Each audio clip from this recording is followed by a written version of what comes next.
So I think that one of the little bits of secret when it comes to doing a perfect roast, perfect barbecue, perfect pastries, whatever, is really mastering the art of basting. And I think that's one of the things that separates amateur chefs, amateur cooks from the really high-end ones.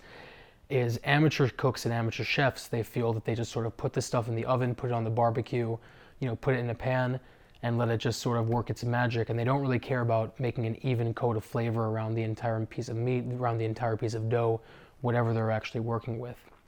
The problem is that a lot of basting and pastry brushes, whatever type of brushes you're using, essentially use either hair or vinyl fibers and what have you for the actual fibers of their brush. And you guys have dealt with this hundreds of times before. If you've used one of those brushes, while you're using them, little hairs just shed off into your food, and it's disgusting. No one wants to bite into a pair of baby back ribs that have a bunch of weird little disgusting bristles on it. This is, I think, the best basting brush out there for a couple of reasons. Number one, it uses silicone tips, which is a very high melting point. They're not going to burn or warp or shed into your food.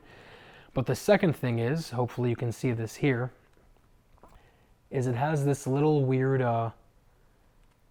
almost like insert with all these holes. And what they do is when you dip them into your fluid, these little holes, hopefully you can see them, grab onto liquid, and this whole thing just sort of seeps up liquid through capillary action. And then actually when you're painting on there and everything separates, it just sort of dumps the liquid in a very controlled manner all over your food. You don't need to worry about things melting or burning or singeing. You don't need to worry about getting these things pulled off into your food because they're not going to. It's all one piece.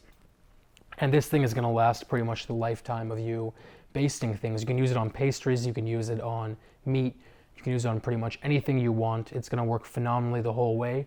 And I've used these for a long time, and the really cool thing about them is they don't actually pick up flavors or soak up flavors the way that other things would.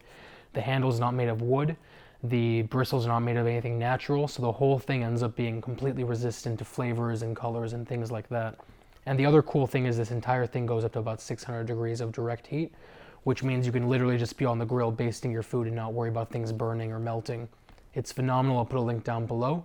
And if you have any questions or comments or concerns, please let me know. I'll talk to you soon.